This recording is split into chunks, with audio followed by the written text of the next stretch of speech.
Buenas tardes con todos. Previley les da la más cordial bienvenida. Por favor, a las 18 horas de Quito, Ecuador, iniciamos.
Por favor, en 4 minutos empezamos nuestro webinar. Dale.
Opino tanto silencio.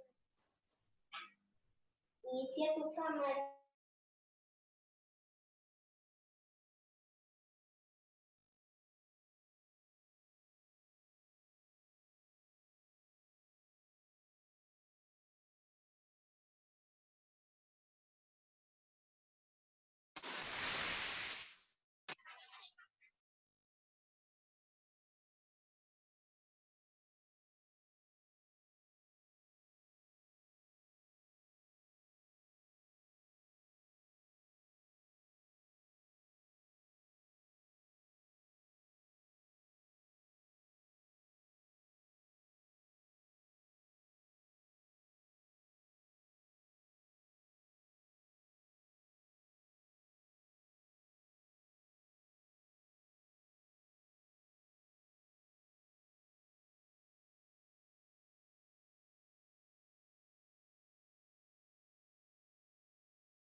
Previleg Compañía Limitada les da la más cordial bienvenida. A continuación, este webinar se llevará de la siguiente manera.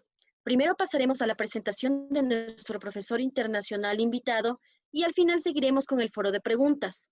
Recordemos, por favor, usar el comando de levantar la mano en el caso de que deseen participar en el foro de preguntas.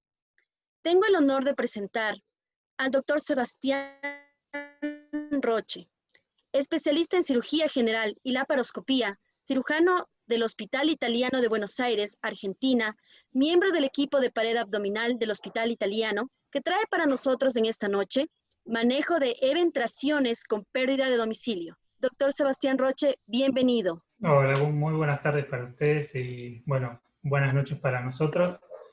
Un placer compartir, bueno, un momento con ustedes tratando de alguna manera, aclarar las dudas que vayan surgiendo, ¿sí? Y de hablar de un tema que es sumamente desafiante para todos aquellos que hacemos cirugía de pared en forma exclusiva. Bueno, voy a tratar de compartir la pantalla. Ahí estamos.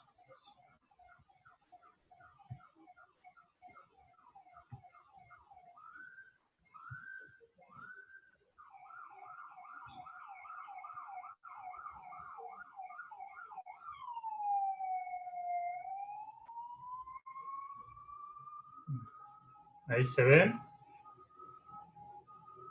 Sí, doctor. Muy bien.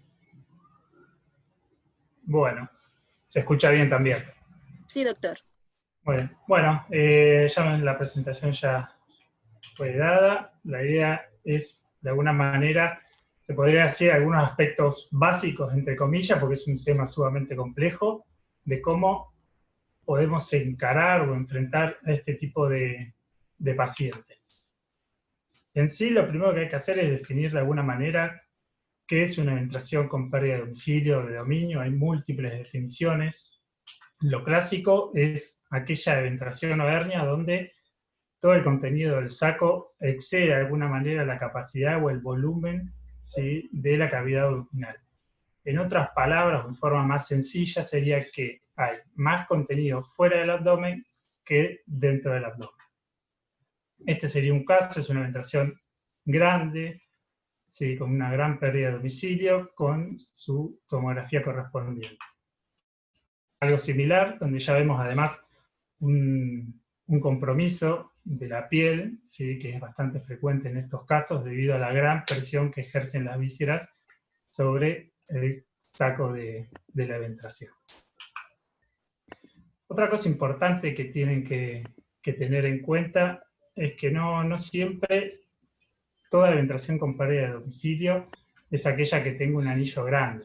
Si bien se describe que eventraciones con pérdida de domicilio son a partir de los 10 centímetros de anillo, no necesariamente es así, porque hemos visto y se conoce eventraciones que son con anillos medianos de 7, 8 centímetros, que si uno lo deja a la libre evolución normal de una eventración, va a generar este tipo de pérdida de domicilio, por más que el anillo no sea de gran tamaño. A su vez, no es solo una hernia o una eventración con pérdida de domicilio. La eventración en sí trae aparejado un montón de compromisos, un montón de consecuencias o complicaciones al paciente. Estas consecuencias las podemos dividir en sistémicas o a nivel local. Dentro de la sistémica es bien conocido que la pared abdominal cumple una función muy importante en lo que es la ventilación, ¿sí?, tratando de alguna manera la presión intraabdominal intercambiarse o de alguna manera competir con la presión intertorácica de manera que la ventilación sea más efectiva. A medida que el defecto abdominal y la separación de los músculos de la línea media se hace más notoria, esa presión intraabdominal disminuye y tiende al aplanamiento de los diafragmas, por lo cual este tipo de pacientes ya tiene un defecto ventilatorio per se. Hola. Hola. A su vez, ahí hay alguien que quiere hablar. A su vez, como venía diciendo, esa misma alteración en la presión intraabdominal genera dificultades tanto en la micción como en la evacuación.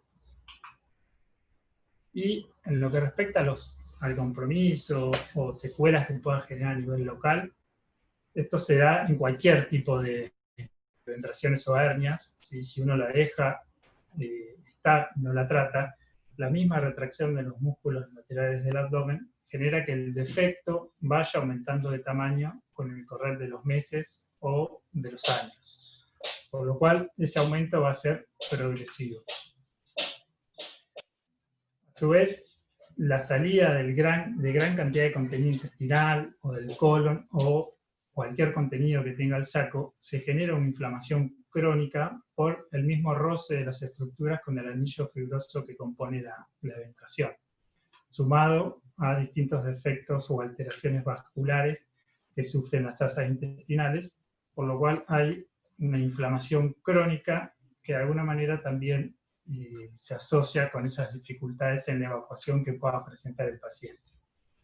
Y como vimos en la fotografía, cuando los defectos son muy grandes, el mismo peso del saco herniario genera un adelgazamiento del tejido celular subcutáneo y muchas veces pueden generar úlceras por presión a nivel de la piel que deberían ser tratadas previo a la reparación de la eventración.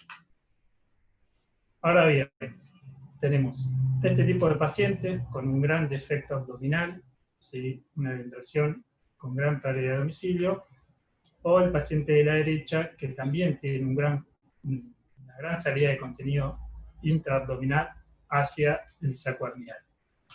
La pregunta clásica es, ¿qué hacemos con estos pacientes? ¿Cómo los abordamos? ¿Cómo de alguna manera optimizamos a ese paciente para llevarlo en una mejor situación general al momento de la cirugía?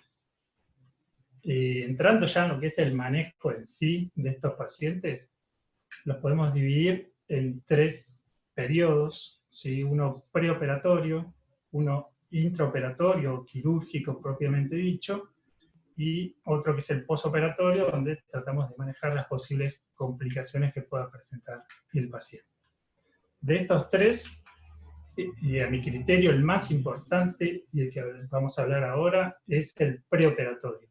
¿Sí? Que son todas aquellas maniobras que realizamos nosotros tratando de optimizar el paciente y tratando de que lleguen las mejores condiciones a la cirugía y de esa manera obtener los mejores resultados y a su vez tener las menores complicaciones posibles.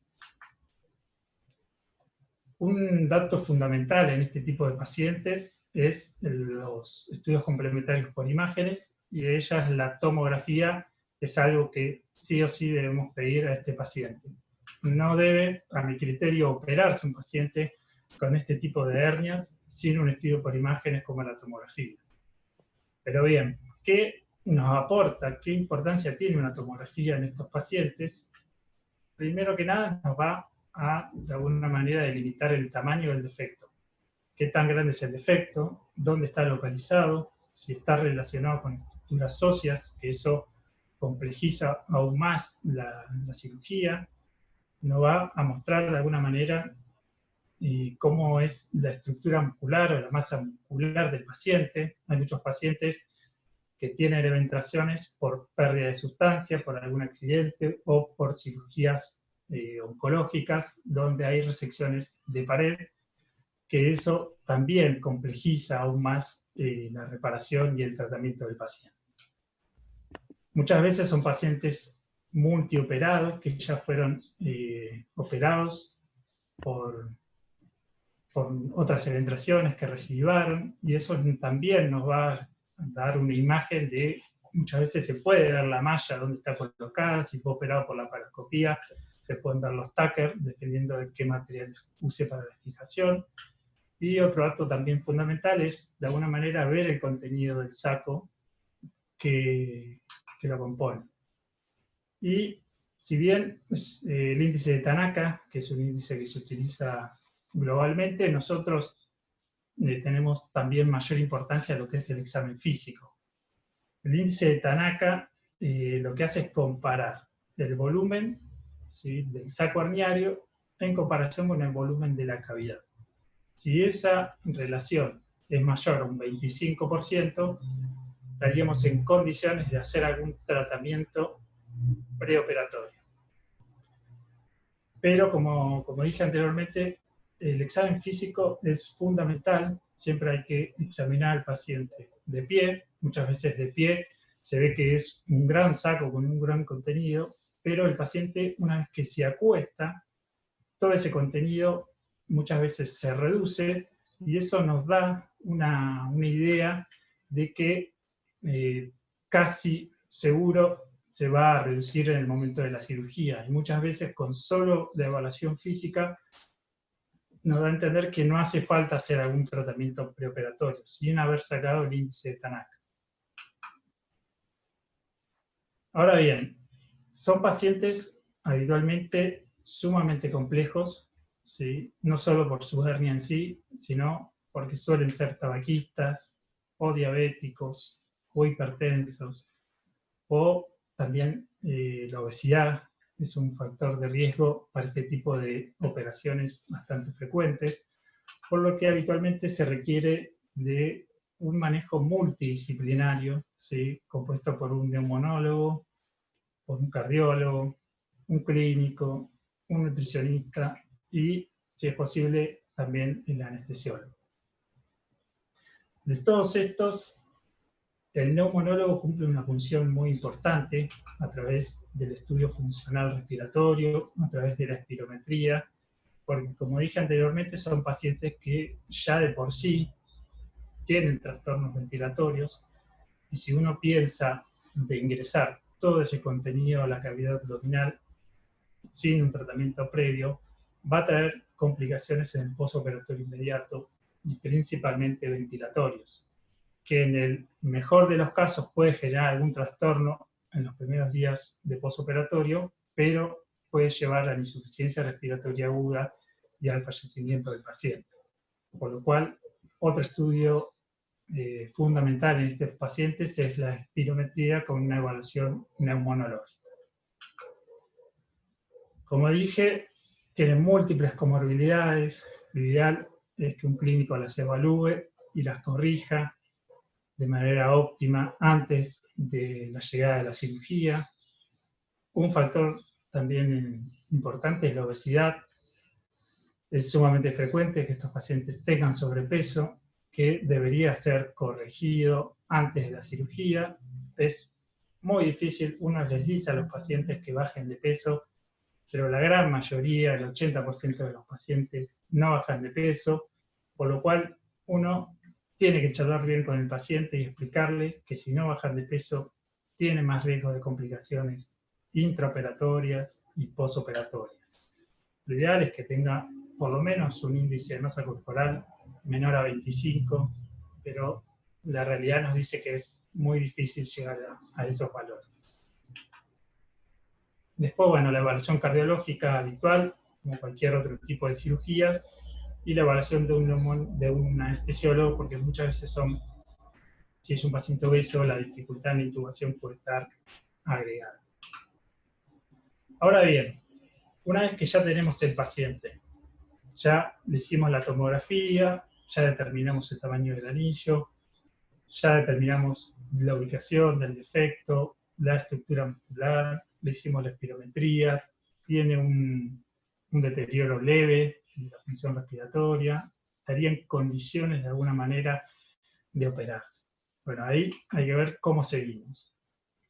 El gráfico de la izquierda es lo clásico que se podría esquematizar en este tipo de pacientes, donde tenemos la cavidad abdominal y el saco herniario, donde se ve claramente que hay un desbalance entre lo que es el contenido y el continente, que sería la pared abdominal. Lo que nosotros tenemos que llegar es al gráfico de la derecha, ¿sí? Donde todo ese saco y su contenido vuelva a su posición original. Para lograr esto, tenemos dos opciones posibles, ¿sí? Que son o reducimos el contenido o aumentamos el continente. La reducción del contenido, si bien es algo que está descrito, no estoy de acuerdo en realizarlo, después lo podemos charlar si quieren, pero no estoy de acuerdo, así que la opción a mi criterio es, de alguna manera, aumentar el continente y de esa manera permitir el reingreso de las estructuras nuevamente a la cavidad. Vamos a comenzar con la toxina botulínica. Todos sabemos la función del Botox o de la toxina botulínica en general.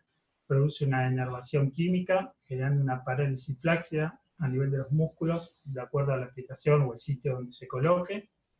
Hay distintas marcas comerciales, el Botox es la más utilizada, está Xiomin. No, a ver, hay alguien que está utilizando, ahí está. Alguien está rayando la pantalla.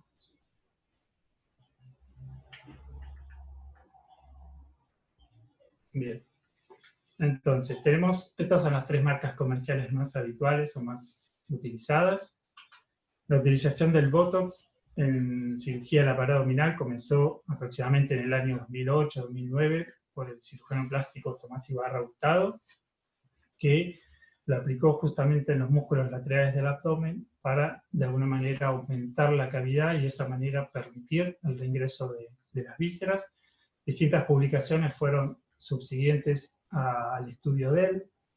Lo clásico en lo que es la colocación de la toxina botulínica es delimitar ciertas áreas en la región lateral del abdomen, una línea a nivel de la cresta ilíaca, otra a nivel de la parrilla costal y 3 líneas verticales que delimitan la línea axilar media, la anterior y la media clavicular. Entre las 2 primeras líneas hay 2 puntos de infiltración y 3 puntos en las 2 posteriores. Son 5 puntos por lados, o sea que tenemos 10 puntos de colocación de la toxina. Este es el esquema clásico, ¿sí? Sacado de unos artículos del doctor Ibarra. ¿Y cómo es la colocación o la técnica en sí? Lo ideal es hacerlo guiado por imágenes, algunos lo hacen por tomografía, nosotros habitualmente lo hacemos a través de la ecografía, es más sencillo y se puede hacer de forma en consultorio o ambulatorio. La idea es infiltrar los planos musculares, ¿sí? Ya sea el oblicuo menor, el oblicuo mayor o el transverso. Lo ideal es entre el oblicuo menor y el transverso, que es donde más confluyen los nervios a nivel de la pared lateral del abdomen, pero está descrito igualmente que si uno punza en otras áreas de los músculos laterales del abdomen, va a tener el mismo efecto. Todo va a depender de la localización de la ventración. Si es una ventración lateral, obviamente no va a poder utilizar los mismos puntos de referencia. Y también está descrito la punción única, ¿sí? En un solo punto de los músculos laterales, con efectos similares a que si uno punza en 5 puntos diferentes. ¿Cuál es la dosis recomendada en este tipo de pacientes? Lo estándar es entre 200 a 400 unidades distribuidas en esos 10 puntos, o sea que son entre 20 y 40 unidades por punción, pero eso va a depender del espesor muscular que tenga el paciente. Cuanto más espesor del plano muscular, mayor va a ser el requerimiento de unidades. Ahí anoté, si es un espesor menor a 2,5, son aproximadamente 200 unidades, y a medida que va aumentando el espesor, puede llegar hasta las 400 unidades internacionales. Bien, el efecto en sí empieza a partir de los 10 días de colocada la toxina, con un efecto máximo a los 30 días, por lo cual, por eso se recomienda un mes antes de la cirugía, infiltrarlo con la toxina, y este efecto tiene una duración de 6 a 8 meses. El paciente puede, una vez que se hace la infiltración, que es ambulatorio, hace una vida totalmente normal, no tiene que hacer ningún tipo de reposo, ni limitaciones en cuanto al ejercicio, ni la actividad diaria. Que esa es una ventaja importante, a diferencia de el neumoperitoneo que vamos a hablar más adelante. ¿Cuáles los beneficios que tiene la colocación de la toxina o el Botox?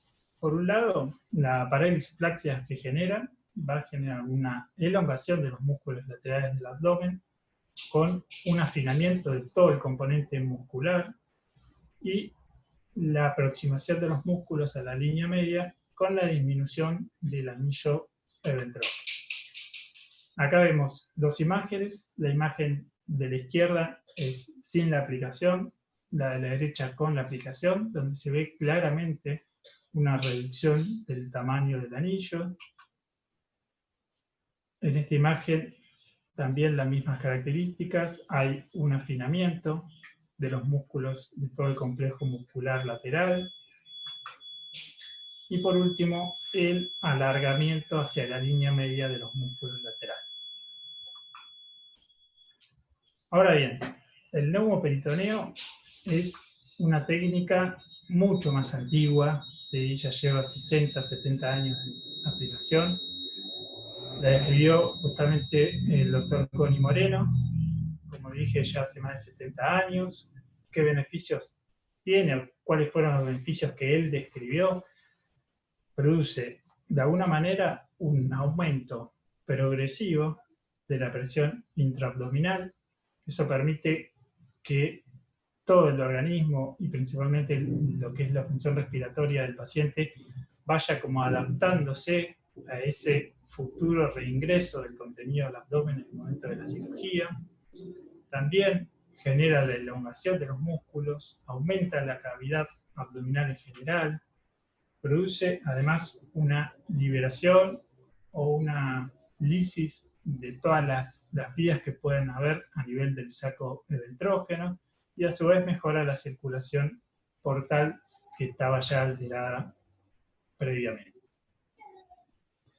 La diferencia del neumoperitoneo con respecto a la toxina es que la toxina actúa solo a nivel del plano muscular.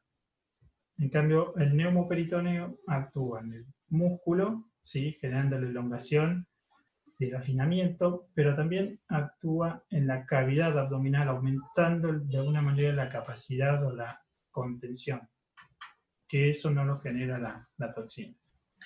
¿Cómo es la técnica? Hay múltiples técnicas, se puede hacer a ciegas, se puede ser guiado por ecografía, se puede hacer guiado por tomografía, se puede hacer por radioscopía. A nuestro criterio, lo más sencillo es hacerlo guiado por ecografía, colocando un catéter de vía central común, por técnica de Seldinger. La localización del catéter estándar, ¿sí? Esto va a depender siempre, digo lo mismo, dependiendo de la localización de la eventración. Uno trata de colocar el catéter en estos sitios que son la fosa ilíaca izquierda o el hipocondrio izquierdo, que es el punto de Palmer, pero obviamente si un paciente tiene la eventración de ese lado, habrá que guiar la ecografía a otro cuadrante del abdomen. La primera insuflación la solemos hacer con una jeringa y posteriormente pedimos una radiografía de tórax para cerciorarnos de que el catéter está intraabdominal y que generó el neumoperitoneo correspondiente. Eso me parece que también es un punto fundamental, saber que el catéter y el neumoperitoneo está hecho y que está bien colocado en su lugar. Y posteriormente las insuflaciones se hacen, nosotros las hacemos habitualmente con estos frascos bitubulados, con una pera común de un tensiómetro y después, bueno, manguera clásica de cualquier hospital. Lo que hacemos es llenar uno de los frascos con 500 mililitros y ese desplazamiento del líquido hacia el otro frasco va a generar un desplazamiento aéreo hacia la cavidad abdominal del paciente. A ver si podemos ver un pequeño video donde se ve la pera como insufla el desplazamiento del líquido de uno de los frascos al otro frasco, y la llegada del líquido ese produce un desplazamiento de igual proporción hacia el abdomen del paciente. El modo de hacerlo, hay dos opciones clásicas. Internado mucho lo hacen las primeras insuflaciones, porque es un procedimiento que muchos pacientes no la toleran bien, ¿sí? Lo habitual es que el paciente se queje de una cierta saciedad precoz o distensión, obviamente por el volumen de aire que uno vaya insuflando, puede generar dolor de hombros, puede generar síncopes vasovagales, por eso algunos prefieren hacer las primeras insuflaciones internados y después en forma ambulatoria. Nosotros habitualmente la hacemos ambulatoria, hay que tener ciertas precauciones, ¿sí? Habitualmente los pacientes los insuflamos acostados, ¿sí? Uno insufla al paciente y generalmente no suele quejarse, pero cuando lo sentamos, ahí el aire se desplaza hacia arriba y tiende a generar mayores molestias y puede generar el síncope. Por eso hay que sentarlos lentamente y de alguna manera dejarlos unos minutos sentados, ver cómo responde y ahí poder darle el alta. ¿Qué frecuencia utilizamos? ¿Qué frecuencia se utiliza habitualmente? Se puede hacer diaria o 3 a 4 veces semanales. Eso va a depender, obviamente, de cuánto volumen se puede insuflar o cuánto volumen tolera el paciente. ¿Sí? Si el paciente tolera poco volumen, ¿sí? Habrá que citarlo más veces, ¿sí? Diariamente, a diferencia de que si el paciente tolera mucho más volumen, 1500, 2000 mililitros, se puede citar lunes, miércoles o viernes o dividirlo según la conveniencia de cada servicio. Como dije, el volumen es variable muchas veces por la tolerancia, pero lo habitual es por lo menos entre 1500 o 2 litros de aire por sesión.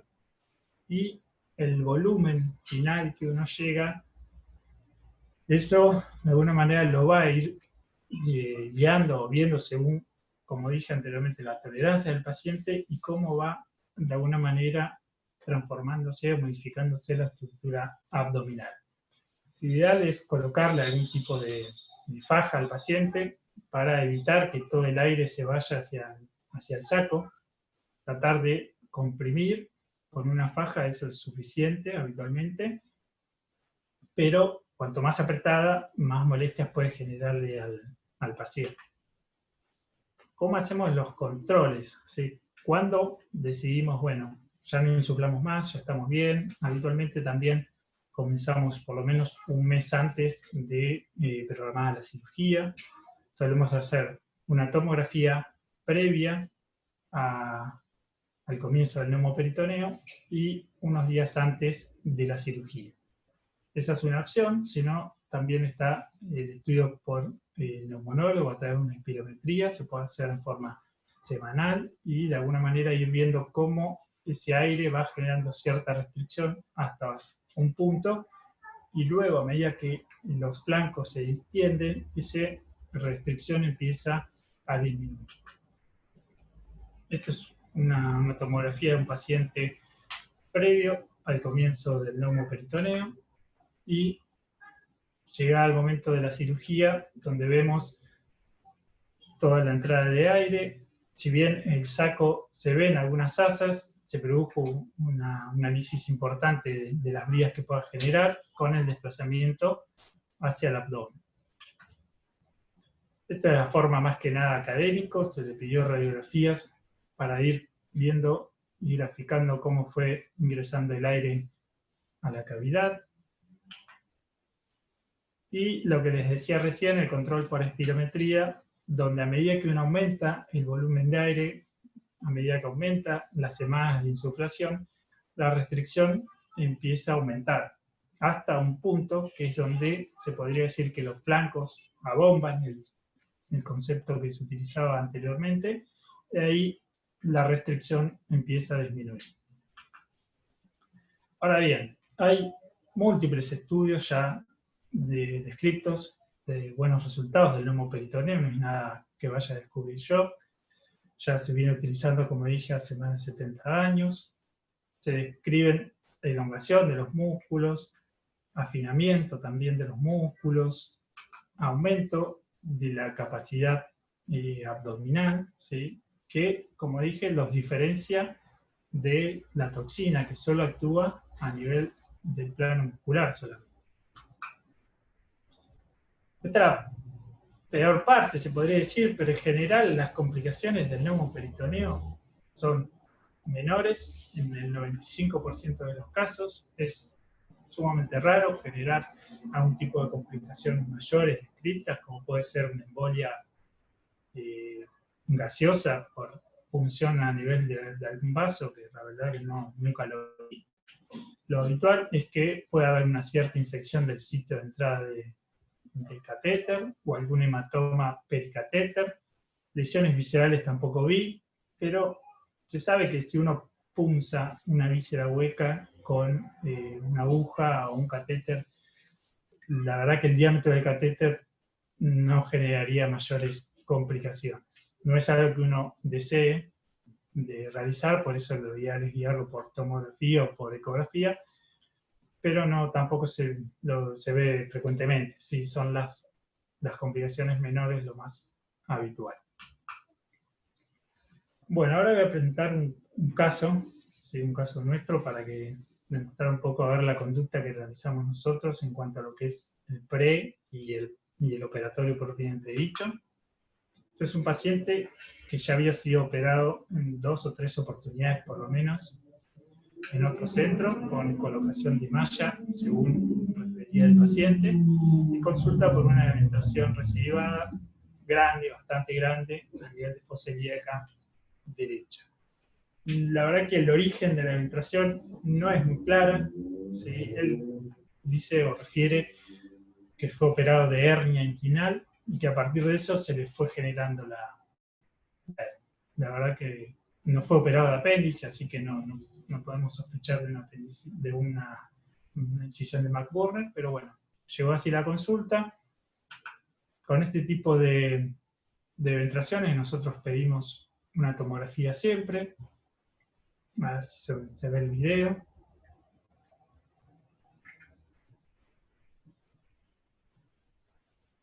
En este video se va a ver lo que yo estaba diciendo justamente de que puede tener una gran pérdida de domicilio, pero el anillo en sí no es grande. Si uno lo ve en el estudio, será un anillo de 7, 8 centímetros como mucho, pero la verdad que el contenido extraabdominal es bastante importante. Entonces, con esta tomografía no le pedimos volumetría, ¿sí? Nos bastó con el examen físico y con la tomografía para decidir la colocación de un catéter para el neumoperitoneo. Se comenzó aproximadamente un mes antes de la cirugía. Se insuflaba día por medio un volumen de 1500 a 2000 mililitros. Al principio, las primeras semanas no lo toleró muy bien, pero a partir de las 2 semanas como que lo empezó a tolerar mucho mejor. Le hicimos esta tomografía faltando aproximadamente 5 días para la cirugía, para ver cómo estábamos y a dónde estábamos parados, si teníamos que seguir o con lo que habíamos hecho ya era suficiente. Se ve el ingreso del aire a la cavidad, un poco a nivel del saco.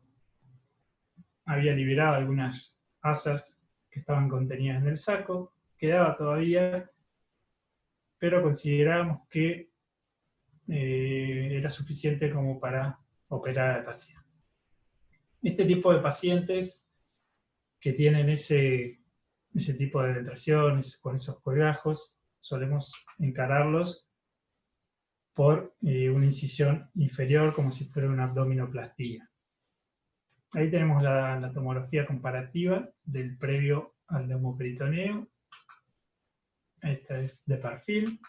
Y otro dato relevante es que nosotros en el 90% de los casos solemos colocar una malla intraperitoneal y una malla de tipo pesada, de polipropileno estándar, sin protección adicional. Siempre vemos que tenga un buen epiplón el paciente, y si lo tiene, colocamos el epiplón que cubra las vísceras y ponemos la malla en posición intraperitoneal. Como dije, le hicimos una incisión tipo dermolipectomía, donde se ve el contenido mucho menor a lo que era originalmente. Se reduce todo el contenido a la cavidad sin ningún tipo de problemas. Como vemos, el anillo en sí no era muy grande, medía 8 centímetros como mucho. Se resecó el saco excedente, se colocó una malla intraperitoneal de polipropileno, que es la imagen de la izquierda, y luego se cerró el defecto sin ningún tipo de tensión. Se dejaron 2 drenajes y el paciente estuvo. Siempre este tipo de pacientes solemos por lo menos dejarlo en observación en terapia intensiva 1 o 2 días, ¿sí? Por lo que le comenté del compromiso respiratorio, ¿sí? Por más que uno le haga un funcional respiratorio previo, le haga una preparación preoperatoria, tratando de evitar esas complicaciones, lo recomendable para mí es por lo menos asegurarse 1 o 2 días en cuidados intensivos para un mejor control, y después, si anda todo bien, pasar a una sala común. El paciente anduvo bien, se fue de alta al 4.º día. Esta es una fotografía a los 10 días del posoperados. Los drenajes generalmente los sacamos a los 10 días, cuando vienen menos de 25 mililitros. Esta es una foto ya al mes y medio de la cirugía. Una comparativa previo y posterior a la cirugía. Foto del paciente contento. Y conclusiones. Bueno, estos pacientes son, como dije, sumamente complejos. Lo ideal es tratarlos en un centro donde pueda tener un buen control multidisciplinario, un buen manejo multidisciplinario, que tenga una unidad de terapia intensiva por si hay algún tipo de complicación, principalmente ventilatoria. La tomografía como pilar principal de diagnóstico para saber dónde estamos parados y con qué nos encontramos. Después, la toxina y el neumoperitoneo son excelentes herramientas para este tipo de pacientes. Va a depender los gustos de cada uno y la disponibilidad de cada cirujano. La toxina botulínica en Argentina no está disponible para todos los pacientes. Hay cierta discusión todavía de la aplicabilidad en lo que es la cirugía de la pared abdominal. Todavía no está formalmente autorizado. Si bien la toxina, para mi criterio, es mejor tolerada por el paciente, ¿sí? El neumoperitoneo es un poco más, de alguna manera, dificultoso en lo que es la colocación del catéter, que el paciente venga una vez día por medio, que tenga cierta saciedad, que tenga dolores, que tenga molestias. En ese caso, bueno, la toxina es mucho más cómoda, se la coloca y se va el paciente a su casa sin ningún tipo de restricciones, no tiene que venir más. Pero, a mi criterio, la toxina y el neumoperitoneo está muchas veces sobreindicado en pacientes que no tienen una indicación clara y formal de algún tratamiento preoperatorio. Entonces, una correcta optimización preoperatoria de este tipo de pacientes van a mejorar nuestros resultados quirúrgicos y, a su vez, van a disminuir las posibles complicaciones que puedan generar. Muchas gracias, esos son mis contactos. Por cualquier cosa o dudas que surjan me pueden escribir sin ningún tipo de problema y yo responderé en su momento. Muchas gracias. Muchas gracias, doctor, por su excelente conferencia. Por favor, a todos nuestros invitados les animamos a participar en el foro de preguntas. A continuación, doctor, Sí. tenemos una pregunta del público. ¿Cuáles son las indicaciones puntuales para colocación de malla profiláctica? Profiláctica, un tema sumamente complejo. Lo habitual es, no es algo, si bien está escrito, no, si bien a ver de no compartir más la pantalla. A ver ahí.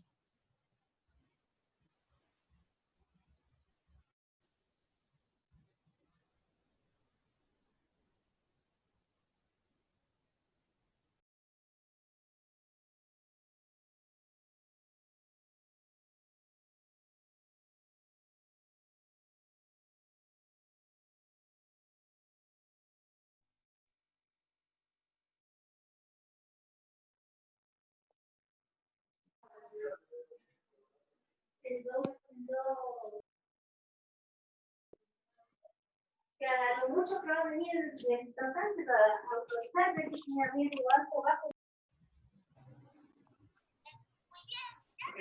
Hola. Hola.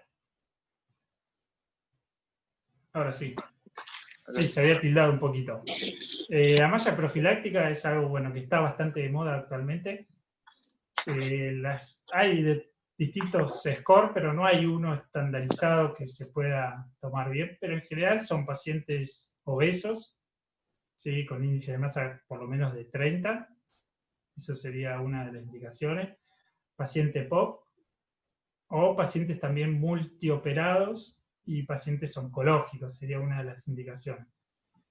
La colocación de la malla se indica suprapaneurótica, ¿sí? Y que sea una malla no pesada, de poros más amplios, que lo que haga es reforzar solo la línea de sutura. No tiene que ser una malla muy extensa, con que cubra por lo menos unos 6 centímetros de la línea de sutura es suficiente. No sé si respondí la pregunta.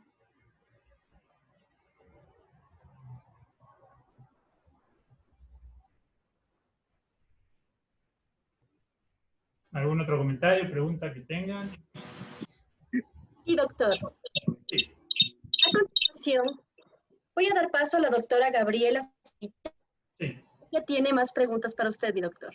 Ah, bueno. No tiene el micrófono.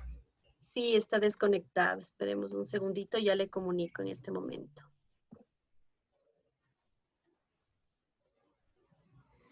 Listo. Hola, Doc, ¿me escucha? Hola, ahora sí. Doc, en un paciente que ya ha sido operado de una hernia con pérdida de domicilio y que le han puesto una malla y que ha sido fallida la colocación de la misma, ¿ustedes cómo lo abordan? ¿Retiran la malla anterior que fue colocada? ¿Le ponen al mismo tiempo? ¿O cómo maneja la colocación de la toxina botulínica y el abordaje del neumoperitoneo? Bien. Bueno, estos pacientes que yo describí, en nuestro hospital, que es un hospital, la verdad, grande, no los vemos habitualmente tampoco. Haremos 1 o 2 pacientes por año, con suerte. O sea que no, el neumoperitoneo no es algo que hacemos tampoco habitualmente. Si es un paciente multioperado, recidivado, como fue uno de los casos que vi, la extracción de la malla no lo solemos hacer porque la malla suele estar integrada bastante dependiendo de la colocación, de dónde esté colocado, pero no, salvo que la malla esté suelta, no la sacamos, ¿sí? Porque vamos a generar más daño del que el beneficio que le pueda dar al paciente. Y después la toxina o el neumo, dependiendo de la localización de la hernia, si es una hernia como tenía este señor, que era más lateral hacia la derecha, mejor, porque bueno, tenemos todo el flanco izquierdo para colocar el catéter.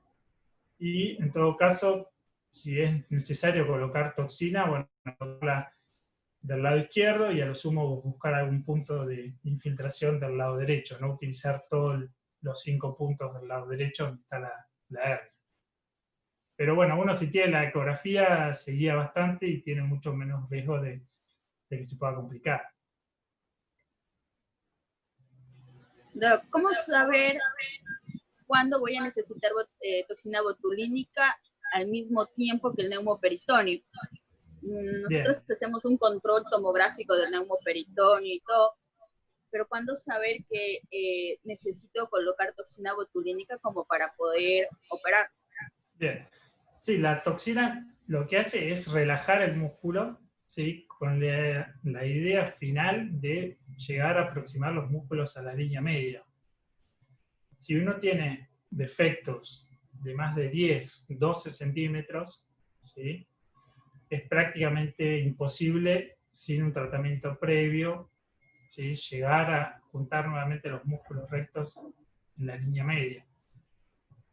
No es el caso que yo mostré, ¿sí? Que ese paciente yo solo le hice neumoperitoneo porque necesitaba que el abdomen o el paciente se adapte, ¿sí? Al reingreso de todo ese contenido a la cavidad. Por eso le hice solo neumo, como para evitar posibles complicaciones respiratorias. No le hice toxina porque el anillo era chico, entonces yo sabía que me iba a cerrar igualmente sin necesidad de hacerle ningún tratamiento con toxina o de hacerle algún tipo de incisiones de descarga, que tampoco utilizamos habitualmente. ¿Sí? Si es un anillo muy grande, vas a tener que utilizar Botox, ¿sí? O toxina botulínica, y si no, vas a tener que hacer alguna descarga intraoperatoria.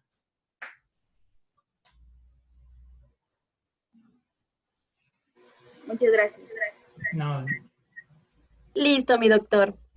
¿Se recomienda realizar dermolipectomía siempre en un mismo tiempo quirúrgico? sí, nosotros solemos hacerlo habitualmente porque son pacientes que tienen ese colgajo ya preexistente. Si uno reduce ese contenido, ¿sí? Le va a quedar todo ese exceso de piel que, por un lado, va a juntar líquido en 100% de los casos, y muchas veces esa piel, como dije, está muy adelgazada, el tejido celular subcutáneo muy comprometido, y eso va a llevar también en una frecuencia bastante elevada al compromiso de la piel y necrosis, etcétera, son infecciones. Siempre lo hacemos, obviamente no es una dermolipectomía 100% estética, es más por necesidad que otra cosa, pero la solemos asociar. Muchas gracias, doctor. ¿Cuáles serían las indicaciones de cirugía de separación de componentes?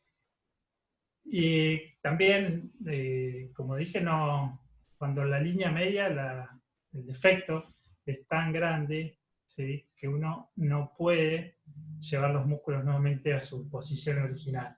Ahí está indicado este tipo de procedimientos, pero si uno ya realizó previamente toxina o realizó neumoperitoneo, la verdad que la necesidad de hacer esos procedimientos son mucho menor, ¿sí?